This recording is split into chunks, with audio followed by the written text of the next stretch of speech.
नवरात्र के 9 दिन भक्ति और साधना के लिए बहुत पवित्र माने गए हैं। इसके पहले दिन शैलपुत्री की पूजा की जाती है। शैलपुत्री हिमालय की पुत्री है। हिमालय पर्वतों का राजा है। वह अडिग है, उसे कोई हिला नहीं सकता। जब हम भक्ति का रास्ता चुनते हैं तो हमारे मन में भी भगवान के लिए इसी तरह का अडिग विश्वास होना चाहिए, तभी हम अपने लक्ष्य तक पहुंच सकते हैं। यही कारण है कि नवरात्र के पहले दिन शैलपुत्री की पूजा की जाती है। मां शैलपुत्री की कहानी। मां शैलपुत्री सती के नाम से भी जानी जाती हैं। इनकी कहानी इस प्रकार है। एक बार प्रजापति दक्ष ने यज्ञ करवाने का फैसला किया। इसके लिए उन्होंने सभी देवी देवताओं को निमंत्रण भेज दिया, लेकिन भगवान शिव को नहीं। देवी सती भली भांति जानती थी कि उनके पास निमंत्रण आएगा, लेकिन ऐसा नहीं हुआ। वो उस यज्ञ में जाने के लिए बेचैन थीं, लेकिन भगवान शिव ने मना कर दिया। उन्होंने कहा कि यज्ञ में जाने के लिए उनके पास कोई भी निमंत्रण नहीं आया है और इसलिए वहां जाना उचित नहीं है। सती नहीं मानी और बार बार यज्ञ में जाने का आग्रह करती रही।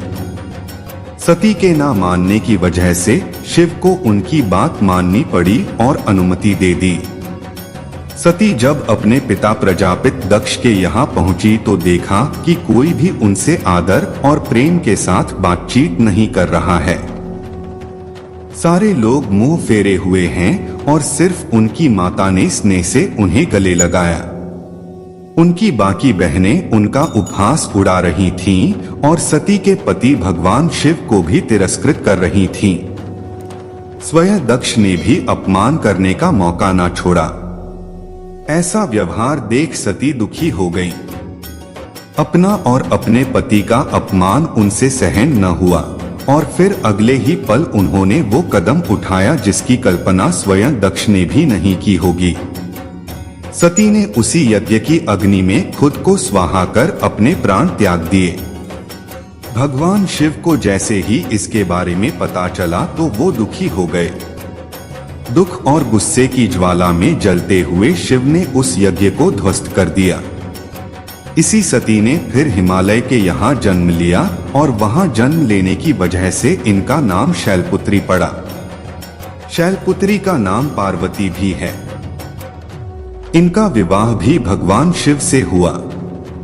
मां शैलपुत्री का वास काशी नगरी वाराणसी में माना जाता है। वहां शैलपुत्री का एक बेहद प्राचीन मंदिर है, जिसके बारे में मान्यता है कि यहाँ मां शैलपुत्री के सिर्फ दर्शन करने से ही भक्तजनों की मुरादें पूरी हो जाती हैं। कहा तो यह भी जाता है कि नवरात्र के पहले दिन यानी प्रतिपदा को जो भी भक्त मां शैलपुत्री के दर्शन करता है, उसके सारे वैवाहिक जीवन के कष्ट दूर हो जाते हैं। चूंकि मां शैलपुत्री का वाहन वृषभ है, इसलिए इन्हें वृषारूढ़ा भी कहा जाता है।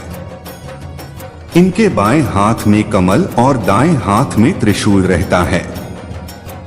उदेवी शैलपुत्र्यै नमः। वंदे वांछित लाभाय चंद्रार्धकृत शेखरा। वृषारूढ़ा शूलधरा शैलपुत्री यशस्विनी।